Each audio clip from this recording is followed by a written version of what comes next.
Wars: The Empire Strikes Back. Welcome back to my Geek Classic Star Wars reviews as we are leading the road into The Last Jedi. Today we are talking about the known as the best Star Wars movie in history, and as always, if you don't know, this review will have spoilers, so watch The Empire Strikes Back if you haven't, and then come back so we can discuss. In 1977, after coming out, Star Wars changed and reshaped pop and film culture forever, and this became the most anticipated sequel to any movie in history, and rightfully so, because on this day and age we know The Empire Strikes Back as probably the model to every sequel. Every time a movie has a sequel coming out, people talk about how this might be The Empire Strikes Back to this franchise, to this animated sequel, to that live-action unprecedented spin-off. And everybody compares the sequel always to The Empire Strikes Back. And rightfully so. Because what Star Wars excelled at doing, The Empire Strikes Back continues on doing, and right from the start. The expansion of the universe and the lore. Not only with showing other worlds and locations, creatures, vehicles, etc.,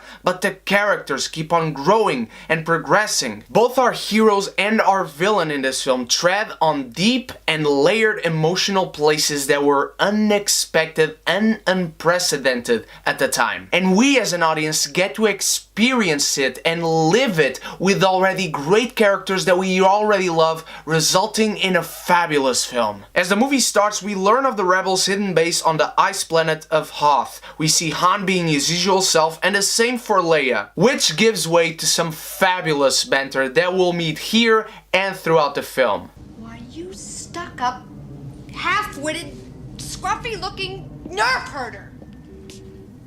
Who's scruffy looking? This banter, as I said, is spread throughout the film, giving it very necessary moments of levity, but we'll get to those in due time. Luke is lost during his patrol because he is suddenly attacked and kidnapped by a Wampa, so Han decides to go to save his friend. Your tauntaun will freeze before you reach the first marker. Then I'll see you in hell.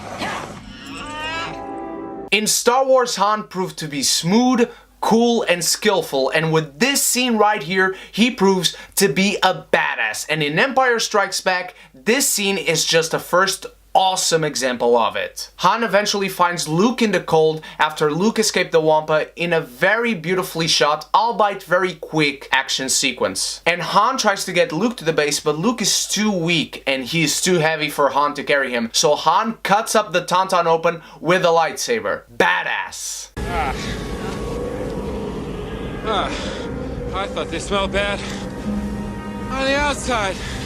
With this right here, I always thought, what do they smell like? I want to know what tauntauns smell like, and if they smell that bad, how truly bad is it? We find ourselves catching up with the Empire, and in a film that is filled to the brim with masterful pieces of music, we are introduced to the single greatest piece of cinematic music ever.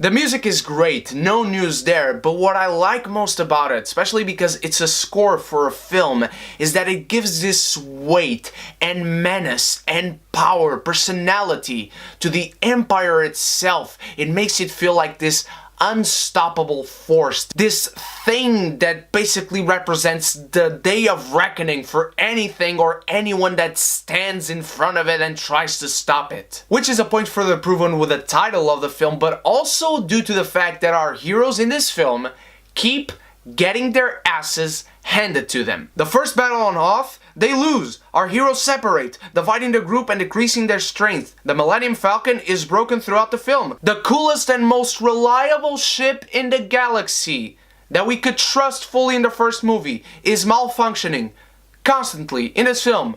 We cannot rely on it. That sucks! All this works in establishing the power of the Empire, but it also makes the heroes feel vulnerable and therefore real. And the weight of all these elements coming together is felt throughout the entire film, and it makes everything all the more tense due to that. Let's talk about Vader in this film. If you thought he was evil in the last movie, you were right. But in this film, my god. Vader is a killing machine. He's completely rage-driven and on a path of vengeance. He's killing Imperial officers like you'd change a shirt. This makes for an incredibly compelling villain and someone you can fear. You fear Vader in this film. Don't tell me you don't, because you do. You are afraid of Darth Vader, and that's because of this film, if you weren't before. Someone does something slightly wrong in this film. You don't know what Vader is going to do. You know it's going to be bad, for sure, he's Darth Vader, but you don't know what he's going to do. The Battle of Hoth is excellent because of this ruthlessness in Vader, but also there's involvement from all the characters once more, just like in the climax of Star Wars. Luke is flying the X-Wing into battle. Han's worried about Leia. Leia is being a leader to the troops, sending them to possible death. And after this incredible battle sequence, we keep on expanding our universe as Luke receives a vision from Obi-Wan telling him to go to the Dagobah system. And so Luke does. He goes to Dagobah in search of Yoda, the man who trained Obi-Wan. And as Luke heads down that particular path, Han, Leia, Chewie, R2 and 3PO are running away from the Empire in what has to be probably the greatest chase sequence in Star Wars movies.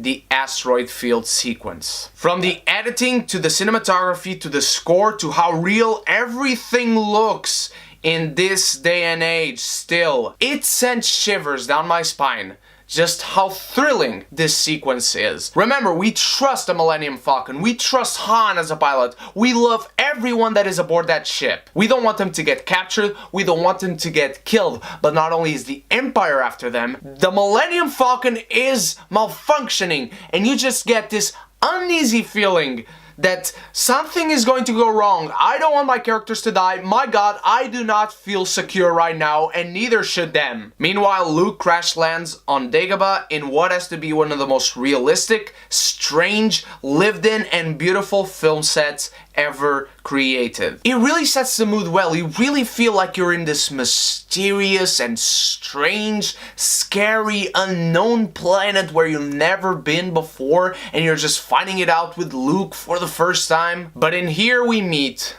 one of my favorite characters ever in anything, and one of the best characters in Star Wars, and the greatest Jedi Master of all time, Yoda. Away, put your weapon. I mean you no harm.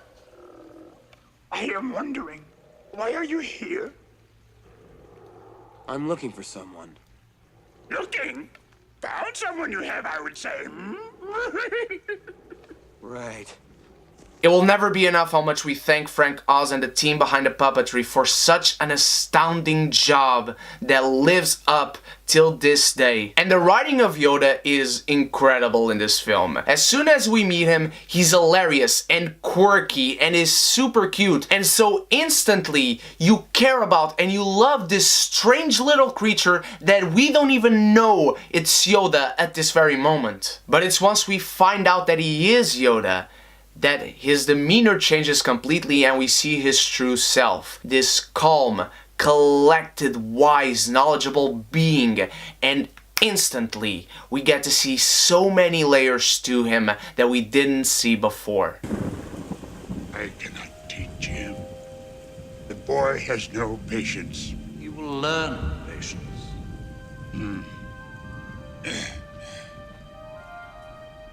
Much anger in him. Like his father. Was I any different when you taught me?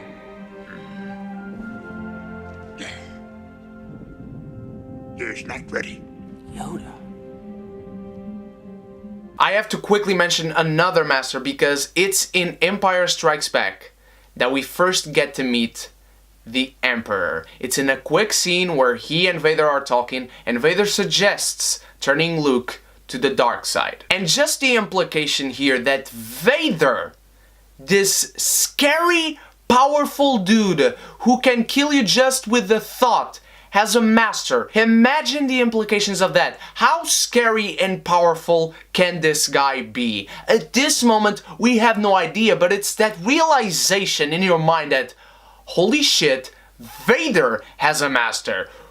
What the fuck is going on? And I talk about this right now because I think it's symbolic how Yoda's teachings to Luke and Vader's new idea of turning Luke to the dark side become one thematically. Because of how much these two plot threads add to each other and how much emotional depth and weight they give to each other. I also gotta mention the tension that comes across because of the scene with Han, Leia, and the others escaping the Exegorth after escaping the Empire. There's always peril wherever these guys go. The film never lets up. It keeps you on the edge of your seat. It keeps you feeling uneasy for these characters because no matter what happens, by now the film has perfectly established that these guys will constantly be in danger, and so you don't feel easy at all throughout this film. You are always so tense and so tight, and you are always fearing for the lives of these people that you already love so much. You feel constant fear for them because you have no idea what will happen next. They escape the Empire, oh my god, they're inside the Exegorth. They're heading to Cloud City, guess what happens there? In his training, Luke goes into a cave only to find what he and us think it's Vader, and a very cool battle ensues. Not only to show us that Luke is the one inside the helmet, and this single moment reveals that this whole sequence was much more psychological in nature than anything else. And of course, it foreshadows something else, but we'll get to it. I also love the scene where Luke tries but ultimately fails to get his X-Wing out of the water. He's still not strong or confident enough, but when he confronts Yoda about it not being easy, Yoda does it. And right after he does it, we get something that to this day hits me right here. I don't believe it. That is why you fail. My god, to this day, that reply by Yoda still hits me at my core. It's like a punch in the balls, not even in the gut. It's a punch in the balls, a Brock Lesnar-sized hand punch to the balls. Meanwhile, we meet Lando Calrissian as Han, Leia, Chewie, and the others reach Cloud City in Bespin. And just meeting Lando makes Han look like a fool by comparison. We thought Han Solo was smooth in the first film. When we meet Lando Calrissian, he's a gangster, man. He is a player just with his first introduction scene. You wanna go search a synonym to Lando Calrissian? Smooth is the word that you need. As this is going on, Luke is still in training, but he starts getting these haunting visions of Han and Leia in danger in the Cloud City, and against Obi-Wan and Yoda's warning words, he decides to go rescue them. Just like the cave scene, in here we get a very subtle and excellent use of foreshadowing. That boy is our last hope. No, there is another. There is enough said there for us to be interested, but there is enough not said for the mystery to be kept alive. There are enough seeds planted in these little words that we get the feeling of there's something more to this. Back in Cloud City, as soon as Lando opens the door to the dining revealing Vader, Han instantly pulls out his blaster and shoots. That is badass. No fear, no hesitation. Han knows who Vader is. He knows how dangerous Vader is. Still, he goes right into action. Obviously, Vader deviates the blasts easily, but it's still a quick action scene, but it's all motivated and propelled by character. And after this, Vader tortures Han Solo only to reveal later that it was torture for the sake of torture, as no questions were asked to Han. Vader being how he is in this film, then the Emperor, and now this. How evil can he and the Empire get? And what happens next is easily one of the most famous scenes in all of Star Wars, as Han gets put into carbonite with the very infamous words added by Harrison Ford himself that were not on the script.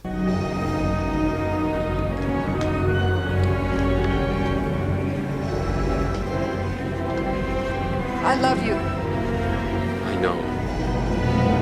Even in the face of death, Han keeps his cool, and this fills the whole scene with heavy emotional weight and power. And what follows still makes all the hairs in my body spike up. I still get chicken skin after watching this film 500 times. As Luke slowly approaches Vader, there is no music. The color palette is beautiful. The mist fills the room and it gives us this mood and sense of uneasiness even more. Luke glancing at his blaster, understanding it won't help him whatsoever. The tension in this scene is absolutely overwhelming, and it's literally so big you can literally cut it with a knife. I've tried, trust me. I cut the tension in this scene with a knife. It melts like butter. It's delicious, very good on rye bread. And the fight starts with Luke full of bravado while Vader showcases how insignificant of a threat Luke poses to him. He doesn't even need a lightsaber. He just uses the Force against Luke, and there, he overpowers him easily. The choreography is also fabulous, as well as the set design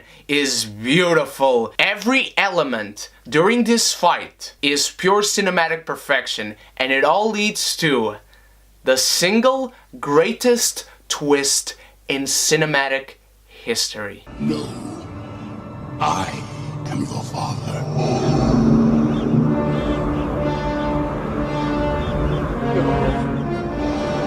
No, it's not true.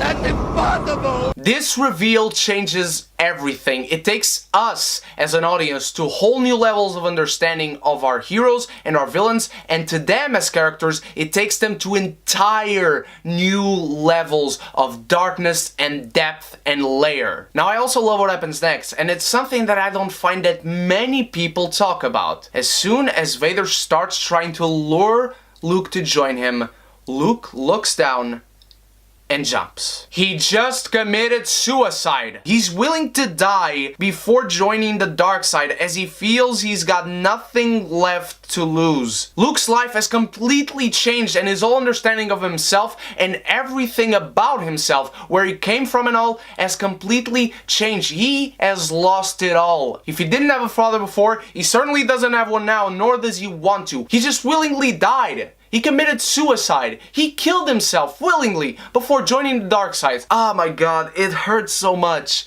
It is such a great moment for the character of Luke Skywalker. A very, very underrated moment. But he does survive and reaches out to Leia in what is a very overlooked reveal in itself. Because of Luke's communication, we see that Leia is also connected with the Force and can tap into it and communicate with others through the Force, giving us a little more hint that she might be the one that Yoda was mentioning, and she might also be a Skywalker.